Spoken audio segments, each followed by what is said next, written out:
जय मां गुरुवर गुरुवर जय मां गुरुवर गुरुवर। जिस सामर्थ्य को आप हासिल करना चाहते हो, धन दौलत की सामर्थ्य सबसे बड़ी सामर्थ्य नहीं होती। सामर्थ्य माँ की भक्ति की सबसे बड़ी होती है। उस माँ की भक्ति के सामर्थ्य को जानो, समझो, पहचानो। भक्ति का विषय इतना सामान्य नहीं है, भक्ति की धरोहर इतनी सामान्य नहीं है। सच्चे भक्त तो बन करके देखो। सबरी के कथानकों को अनेकों बार सुनते हो। सबरी ऐसी थी, सबरी वैसी थी, सबरी को प्रभु ने जाकर के दर्शन दिया जाकर के। सबरी के अंदर था क्या? एक निष्ठा, एक विश्वास, एक समर्पण कि मेरे गुरु ने कहा है कि एक दिन भगवान तुम्हें दर्शन देने आपके द्वार आएंगे। तो बस उसी बात को पकड़ करके निष्ठा विश्वास में पूरा जीवन गुजार देना। केवल सुन लेना सामान्य सी बात लगती है। जो युवा अवस्था से वृद्धावस्था को प्राप्त हो जाए, जरा कल्पना करो कितने दिन कितनी रातें उन्हें अपने इंतजार में गुजारी होगी। हम आप तो सुन लेते हैं और सुनने के बाद बस इस कान से सुने उस कान से निकाल देते हैं। क्या हम सबरी की जैसी भक्ति को हासिल कर सकते हैं? क्या हम सबरी के समान निष्ठा विश्वास समर्पण को हासिल कर सकते हैं? कि हमारे गुरु ने जो शब्द कह दिए हैं तो गुरु के शब्द अटल होते हैं। भगवान दर्शन देने दरवाजे पे आएंगे तो सुनिश्चित है, और उस विश्वास पे पूरा जीवन गुजार देना। क्या लोगों ने सबरी का मजाक नहीं उड़ाया? बड़े बड़े साधु संतों ने मजाक नहीं उड़ाया कि बड़े बड़े साधु संत सन्यासी तपस्वी भगवान का इंतजार करते करते मर जाते हैं, और एक सबरी कह रही है कि भगवान हमारे द्वार पे आएंगे। मगर उसे किसी की बातों पर कोई फर्क नहीं था। उसकी निष्ठा विश्वास सिर्फ अपनी लक्ष्य पर था कि मेरे गुरु ने कहा है कि तुम्हें दर्शन देने भगवान तुम्हारे द्वार पे आएंगे, इंतजार करना। पूरा जीवन गुजार दिया। उस भक्ति को हासिल करो, सच्चे भक्त बनो, सुदामा बन करके देखो। उस काल में सुदामा को अनेकों लोग कहते हैं दरिद्र था, दरिद्र सुदामा। दरिद्र सुदामा कहने वाले मूर्ख नहीं, महामूर्ख हैं। उस काल में सुदामा दरिद्र नहीं था। सुदामा के समान योग्य कोई ब्राह्मण उस काल में नहीं था। सुदामा के लिए तो अनेकों ऑफर आ रहे थे, अनेकों राजा महाराजाओं की तरफ से आ रहे, तो हमसे धन संपदा ले लो, बस हमारा गुणगान करो, हमारे अंदर वहां रह करके जिन हर कार्यक्रम में पूजा पाठ करके हमारे पंडित बन जाओ। मगर उसने उस काल में अधर्मी अन्यायी राजाओं के प्रस्तावों को ठुकराया।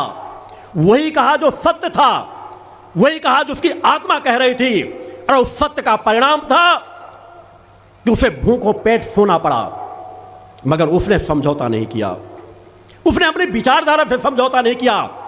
फटे कपड़े पहन लेना पसंद किया, भूखों रहना पसंद किया, बच्चों को भूखों व्याकुल रहना देखा, पत्नी को फटे हाल देखा, मगर उसने समझौता नहीं किया। और अंतिम अटूट विश्वास का परिणाम आपने स्वयं देखा कि सुदामा ने क्या प्राप्त किया। वह मुझे कहने की जरूरत नहीं। क्या वैसी भक्ति आपके अंदर नहीं आ सकती? क्या आप सबरी और सुदामा जैसी भक्ति अपने अंदर नहीं प्राप्त कर सकते? वैसी भक्ति को हासिल करो। जिन दिन तुम्हारे अंदर सबरी और सुदामा जैसी अटूट निष्ठा विश्वास और भक्ति समाहित हो जाएगी, तुम जगत जननी के सच्चे भक्त बन करके देखो। भगवान की जय। अगर भक्ति करनी ही है तो दिखावे की भक्ति मत करो, फर्जदाई भक्ति मत करो। जगजननी बस जगजननी हम आपके भक्त हैं, मां हम आपके भक्त हैं, इससे मात्र से काम नहीं चलेगा। भक्त भक्त कहने वाले तो अनेकों मिल जाते हैं। भक्त का स्वरूप क्या होता है, भक्त के कर्म क्या होते हैं, उस पथ पर चल करके देखो, और फिर देखो अगर सच्ची निष्ठा विश्वास तुम मां की भक्ति करते हो तो तुम्हें कितनी शांति सामर्थ्य संतोष प्राप्त होगा। तुम्हारी आत्मशक्ति जागृत होगी, तुम्हारे घर में सुख शांति समृद्धि रहेगी। सुख शांति समृद्धि केवल धन दौलत से नहीं होती। अतः मां से अगर मांगना है तो भक्ति ज्ञान और आत्मशक्ति मांगो। सब कुछ उसमें समाहित है, सब कुछ का सार उसमें छिपा हुआ है। मेरे द्वारा बार बार इन 3 शब्दों पर जोर डाला जाता है कि तुम माफी अगर मांगना चाहते हो, अपने किसी इष्ट से जुड़े हुए हो, तो भक्ति ज्ञान और आत्मशक्ति की कामना करो, जो निष्काम कामना है। सच्ची भक्ति मां हमें दे दो, सच्चा ज्ञान हमें दे दो मां, कि हमारे अंदर की सद्बुद्धि जागृत हो सके, हम सत्कर्म कर सके, हमारे अंदर की आत्मशक्ति जगा दो मां। वह आत्मशक्ति जो अजर अमर अविनाशी है, जो कभी नष्ट ना होना हो सके। हम दुनिया से तो सब कुछ मांग रहे हैं, और उस वही भाव से जगत जननी से भी मांगने पहुंच जाए, अपनी इष्ट से भी वही मांगे कि हमें ये दे दो, हमारा घर बन जाए, हमारा बंगला बन जाए, हमारी ये समस्या दूर हो जाए, हमारी वो समस्या दूर हो जाए, तो हम मां के सच्चे भक्त नहीं हो सकते। उस जगत जननी से हम इतनी तुच्छ चीज मांगे, नफर चीज मांगे, जो हमारे तन के साथ ही नाश हो जानी है। अगर सौभाग्य मिल जाता है किसी मंदिर पे जाने का, किसी मस्जिद में जाने का, किसी गुरुद्वारे में जाने का, किसी धार्मिक संस्थानों में जाने का, तो वहां से भक्ति मांगो कि हमारे इष्ट के प्रति अटूट भक्ति हमारे अंदर पैदा हो जाए। वह भक्ति जो नाशवान न हो, हमें वह ज्ञान प्राप्त हो जाए कि हम अपने इष्ट के ज्ञान को प्राप्त कर सकें, कि जिस तरह हमारा इष्ट में भी दया, ममता, करुणा, वात्सल्य, प्रेम भरा हुआ है, वैसी दया, करुणा, वात्सल्य, प्रेम हमारे अंदर बढ़ जाए। वह जगत जननी कहलाती है। हम जगत को अपना मान लें, हमारा जगत के प्रति रोष, बैर अपने आप समाप्त हो जाएगा। कौन हिंदू है, कौन मुस्लिम है, कौन सिख है, कौन ईसाई है, ये भेद तत्काल समाप्त हो जाएंगे। और आत्मशक्ति से बड़ी शक्ति कोई दूसरी नहीं होती।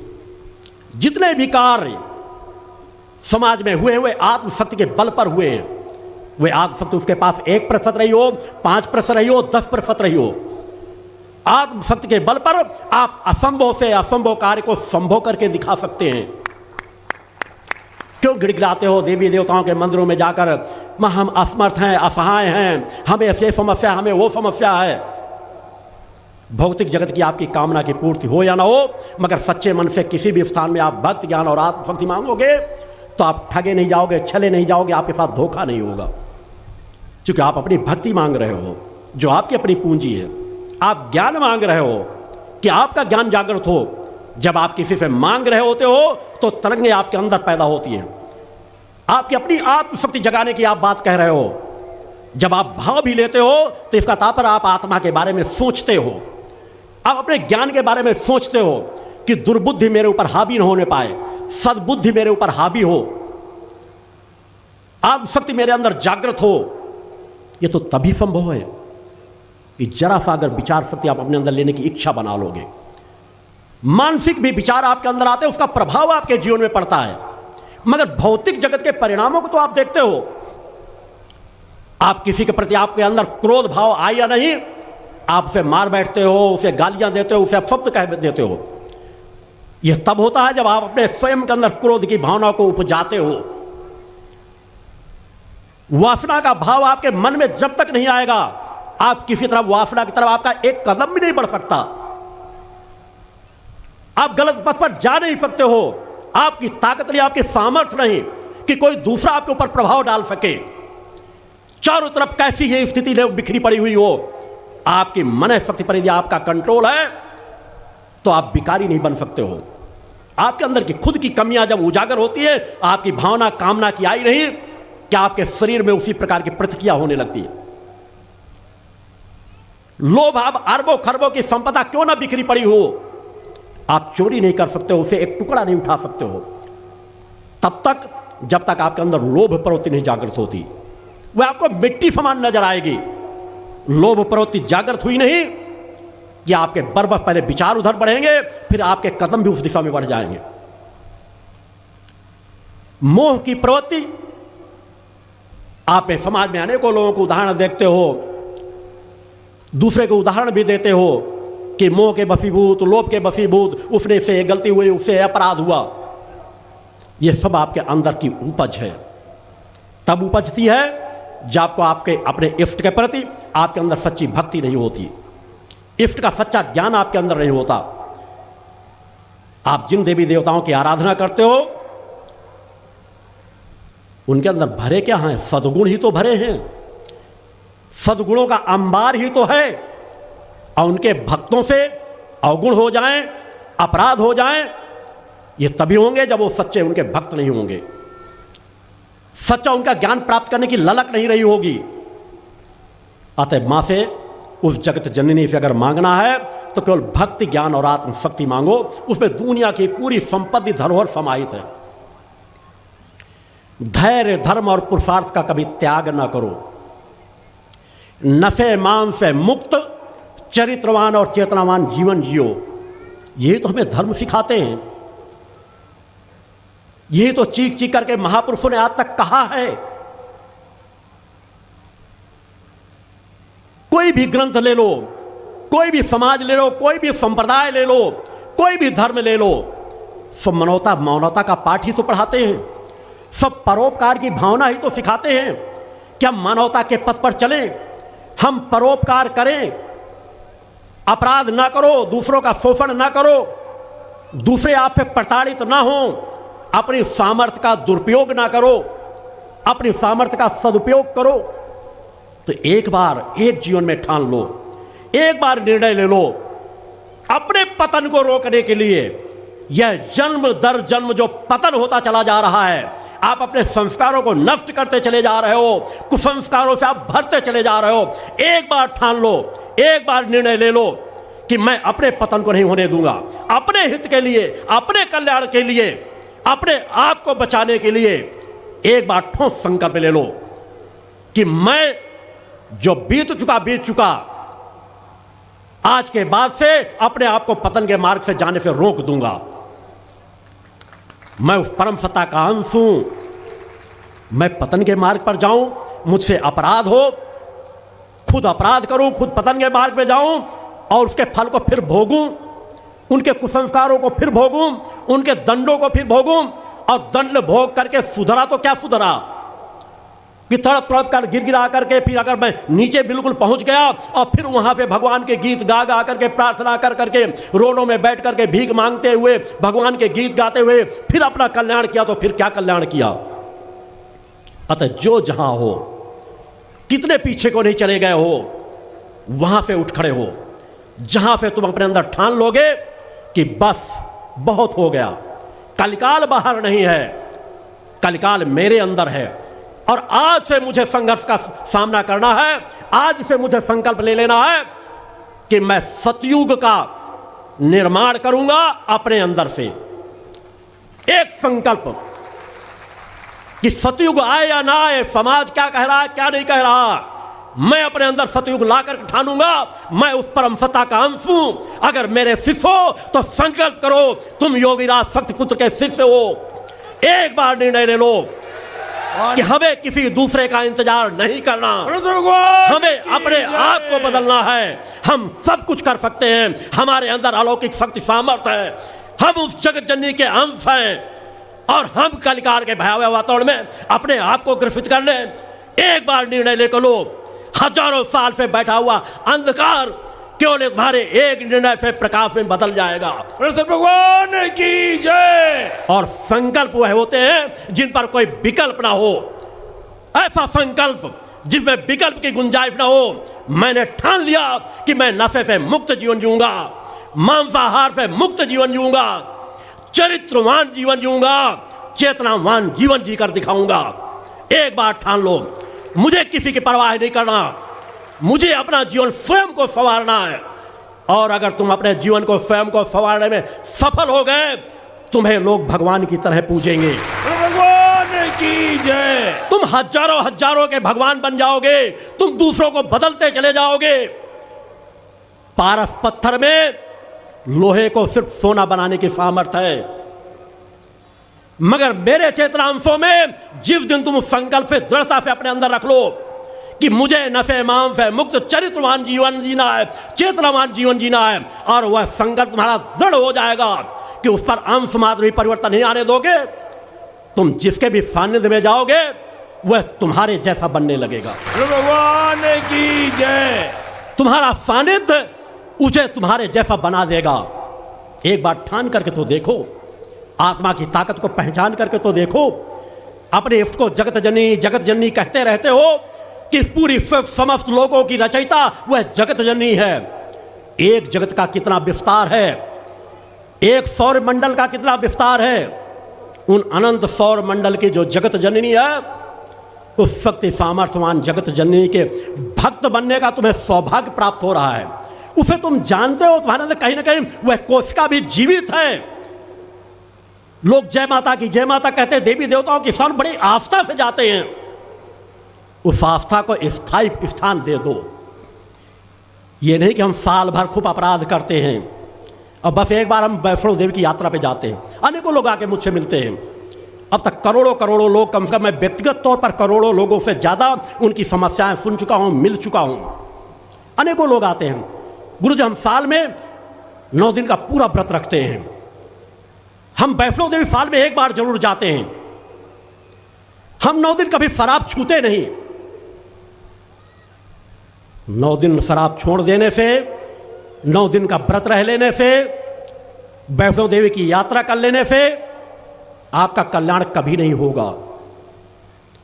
रिश्ता तो वह, अगर वैष्णो देवी से एक बार जाते हो यह भावना लेके, कामना लेकर के कि वैष्णो देवी में एक बार जाने से हमारा कल्याण हो जाएगा, सार भल के पाप धुल जाएंगे, तो इतनी बड़ी शक्ति के पास अगर जाते हो या किसी देवी देवताओं के मंदिरों से जुड़े हुए हो, किसी धर्म गुरुओं से जुड़े हुए हो, एक बार वो सच्ची भावना लेके जाते हो तो सच्ची भावना को स्थायित्व को नहीं दे देते हो। जब एक बार की यात्रा में आपके साल भर के पाप धुल जाते हैं तो क्या बार बार यही चाहते हो कि हम साल भर पाप करें, अम्मा हम पाप छोड़ने आपके पास आए हैं? तो क्या सच्ची भक्ति कहलाएगी? तो फिर वही तो हो गया, 2 कदम हम आगे गए, 2 कदम पीछे गए, 2 कदम आगे गए, फिर पीछे गए।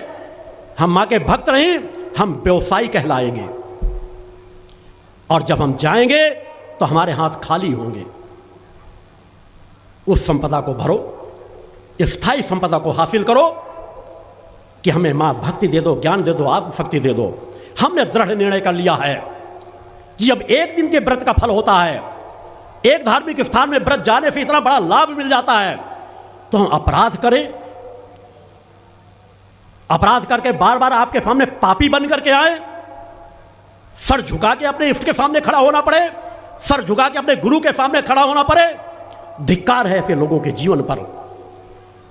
अरे सम्मान के साथ अगर हम अपनी इष्ट के समक्ष नहीं खड़े हो सके, सम्मान के साथ आंखें उठाकर नहीं खड़े हो सके, सम्मान के साथ सीना तान कर नहीं खड़े हो सके, तो फिर समाज में भी हमें सर झुका के ही रहना पड़ेगा।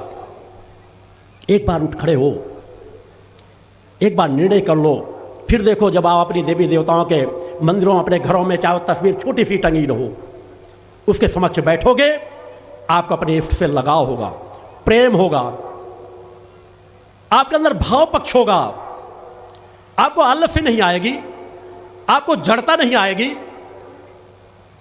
आप फिर देखो अनेकों लोग भक्त जो कहते हैं गुरु जी हम जब पूजा पाठ करते हैं तो आलस लगने लगता है, हमें झटके आने लगते हैं। एक बार वह सच्चा प्रेम तो हासिल करके देखो, फिर बैठो इष्ट के चरणों पे, केवल एक भूख लेकर के, एक प्यास लेकर के कि मां आपकी कृपा से हमें यह क्षण प्राप्त हो रहे हैं, सुनहरे क्षण प्राप्त हो रहे हैं। इतना कलिकाल का भयावह वातावरण है, मगर हमें सुबह शाम आपकी आरती करने का सौभाग्य प्राप्त हो रहा है, सुबह शाम 2 मिनट आपके चरणों का ध्यान करने का सौभाग्य प्राप्त हो रहा है। मैं आपका हूं, आप मेरी हैं। यह सुनहरे क्षणों को भी प्यास अपने अंदर पैदा करो, भूख अपने पैदा करो। एक भूखे से भूखे व्यक्ति के सामने कोई रोटी का टुकड़ा भी डाल दो, वह सूखी है, कल की बनी है, परसों की बनी हुई है, वह सब कुछ भूल जाता है और बड़े चाव से खाता भरता चला जाता है। वह प्यास हासिल करो, फिर देखो मां के चरणों पर आपको नींद कैसे आएगी। आप समाज में नाना प्रकार के संबंधों को देखते हो। एक चोर को देखो, जो चोर होता है रात भर दरवाजे के सामने कहीं आपके आसपास घूमता रहेगा, सेंध मारने के लिए आप सो जाओ, जब आप सो जाओ तो मैं आपके घर में जाकर चोरी करूं। रात भर जगता है, उसे नींद नहीं आती और सेंध मारी करके सामान लेके चला जाता है, वहां पर सोने वाले लोगों को पता नहीं चलता, उसे रात रात भर आलस्य नहीं आता। क्योंकि चोरी के साथ उसका इतना घनिष्ठ संबंध बन चुका है, उसे लोभ के साथ इतना घनिष्ठ संबंध बन चुका है कि आलस्य उससे कोसों दूर भाग चुका है। एक कामी व्यक्ति को देखो, काम वासना में प्रेमी प्रेम का रात भर बैठे रहें, कोई मतलब की बातें नहीं होंगी, रात भर उन्हें आलस्य नहीं आएगा, रात छोटी नजर आएगी कि रात इतनी छोटी कैसे हो गई। काम वासना में, चोरी में, गलत मार्गों में आपको नींद नहीं आती और अपनी इफ्त से, अपनी जगत जननी से, जो हमारी माँ है, हमारी आत्मा की जननी है, जिनको सौभाग्य समय वो क्षण प्राप्त हो रहे हैं, उनके सामने तुम्हें नींद आ जाती है, आलस्य आ जाता है। सच्चा प्रेम करके तो देखो, सच्चा भाव पैदा करके तो देखो, उस भावभूमि के धरातल पर बैठ करके तो देखो, एक जन्म में वो विचारधारा के धरातल पर खड़े होकर के तो देखो, फिर देखो तुम्हें नींद तुमसे कोसों दूर भाग जाएगी। अरे सच्चा प्रेम करना है तो उस जगत जननी से करो। इन नफर प्रेम आपको इतना प्रभावित कर देते हैं कि आपके दिन रात की चैन छिन जाती है, आपकी नींद हराम हो जाती है, आप पागलों की तरह घूमते हो, आप अपने माता पिता के आदेशों का पालन नहीं करते हो। एक बार मां की भक्ति में भी ऐसा करके देखो कि आपके माता पिता कहें भी कि मंदिरों में नहीं जाना, पूजा पाठ नहीं करना, उनके आदेशों का उल्लंघन कर दो, यह अच्छी बात होगी। कि मुझे सत्य पथ पर चलना है, दुनिया रोके मुझे नहीं रुकना, उस अटूट संबंध को एक बार अपने इष्ट से जोड़ करके तो देखो, फिर देखो तुम्हें कितनी शांति और संतोष मिलती है। तुम सच्चे भक्त तभी बन पाओगे, थोड़े बहुत में थोड़ा 2 कदम चले, 2 कदम फिर पीछे हटे, इसे स्थायित्व कभी नहीं आ पाएगा। उस जगत जननी के भक्त बनो, उससे प्रेम करो। सच्चा प्रेम अपने माता पिता से सीखो कि हमारा माता पिता प्रेम, इसलिए मैंने कहा भक्त बनने का तात्पर्य शिशु बनो। शून्य में खड़े होकर के देखो तुम कितनी बड़ी संपत्ति के मालूम हो, तुम कितने बड़े धर्मगुरु हो, सब कुछ भूल जाओ। जब मां की आराधना के लिए बैठो, अपने अंदर एक शिशु का भाव ले आओ। एक छोटा सा बच्चा 6 महीने का, साल भर का, अपनी माता पिता की गोदी के लिए किस तरह तड़पता है, उनसे दूर नहीं जाना चाहता। लाखों की संपदा कोई हजारों खिलौने लाके उसके सामने क्यों ना रख दे, माता पिता से दूर ले जाना चाहे तो सब खिलौने बेकार नजर आते हैं। वह माता पिता की गोदी को छोड़ना नहीं चाहता, उनसे लिपट जाना चाहता है, उनसे प्रेम करना चाहता है, और वह वास्तविक का है। उसके अंदर वह शांति मिलती है कि जो खिलौने भले छूट जाए, माता पिता की गोदी मुझसे न छूटने पाए। या देवी सर्वभूतेषु शक्ति रूपेण संस्थिता, नमस्तस्यै नमस्तस्यै नमस्तस्यै नमो नमः। पंच ज्योति शक्ति तीर्थ सिद्धाश्रम, मां की कृपा और गुरुदेव की अमृतवाणी का पावन संगम।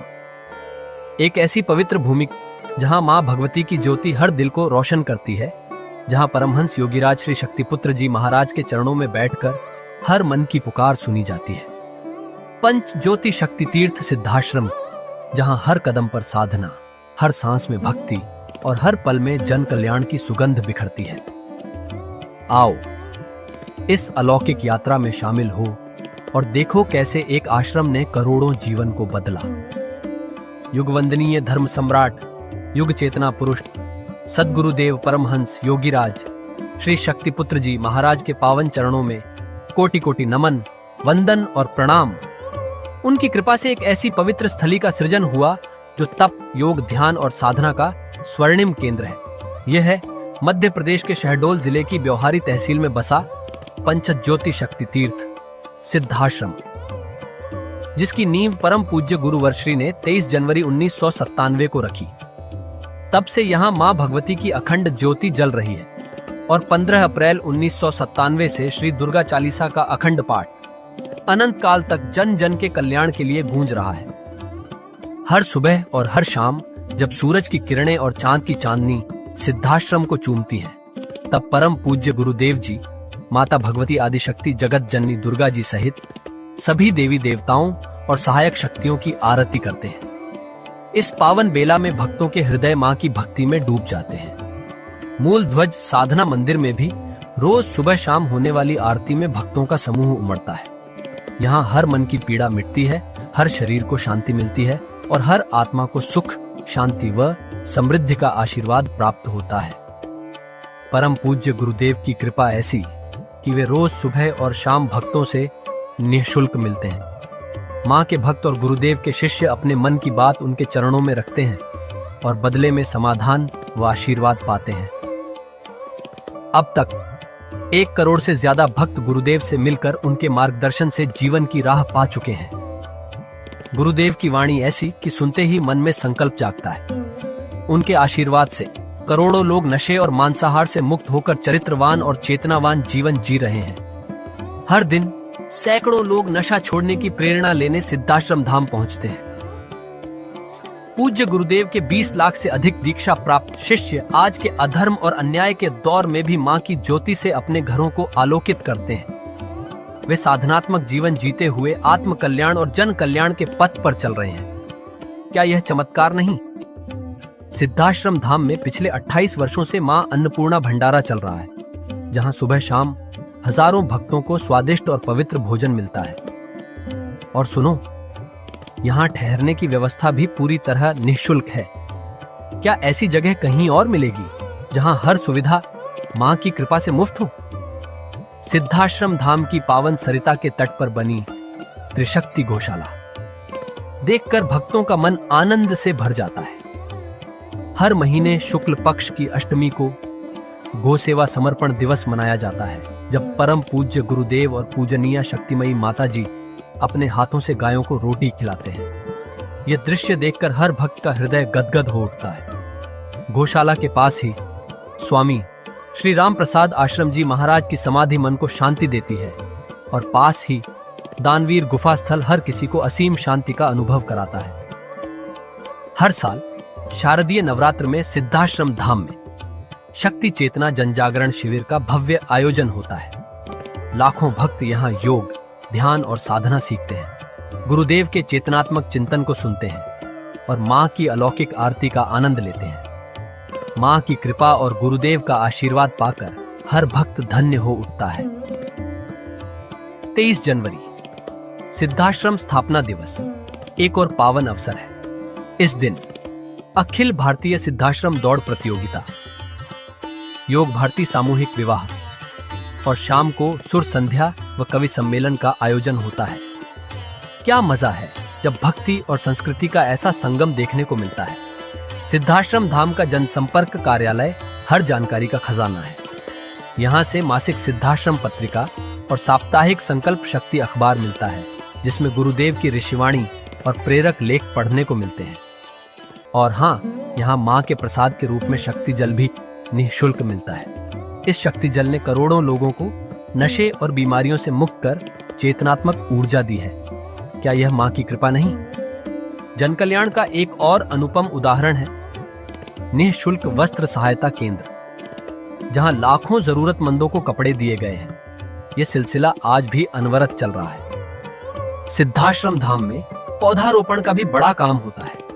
परम पूज्य गुरुदेव जी महाराज एवं पूजनीय शक्तिमयी माता जी स्वयं समय समय पर पौधारोपण करके पर्यावरण को बढ़ावा देते हैं। सिद्धाश्रम धाम में अनेक प्रकार के फल, फूल और औषधियों के हजारों पेड़ों की हरियाली देखकर मन प्रसन्न हो जाता है। सिद्धाश्रम धाम में विभिन्न प्रकार की हरी सब्जियां उगाई जाती हैं, जो निःशुल्क चल रहे मां अन्नपूर्णा भंडारे में प्रयोग की जाती है। परम पूज्य गुरुदेव जी ने मानवता, धर्म रक्षा और राष्ट्र रक्षा के लिए 3 धाराएं बनाई हैं। भगवती मानव कल्याण संगठन, पंचज्योति शक्ति तीर्थ सिद्धाश्रम और भारतीय शक्ति चेतना पार्टी 15 मार्च 1995 को बने। भगवती मानव कल्याण संगठन के 1 लाख से ज्यादा कार्यकर्ता नशा मुक्त, चरित्रवान और परोपकारी समाज बनाने में जुटे हैं। संगठन का नशा विरोधी आंदोलन इतना प्रभावी है कि पिछले कुछ सालों में 2000 से ज्यादा अवैध शराब माफियाओं पर कार्रवाई हुई। संगठन के समर्पित और कर्मठ कार्यकर्ता दिन रात इस मिशन में लगे हैं। Siddhashram Ayurveda and food products के जरिए शुद्ध दवाएं और खाद्य पदार्थ बनाए जाते हैं। इन्हें लेने या व्यापार के लिए एजेंसी पाने के इच्छुक लोग संपर्क कर सकते हैं। आओ सिद्धाश्रम की इस पावन यात्रा का हिस्सा बनो। यहाँ माँ का अखंड गुणगान सुनो, साधना में डूबो और परम पूज्य गुरुदेव के दर्शन कर जीवन को धन्य करो। भगवती मानव कल्याण संगठन तुम्हें मानवता, धर्म और राष्ट्र की सेवा में शामिल होने का सादर न्योता देता है। जय माता की, जय गुरुवर की।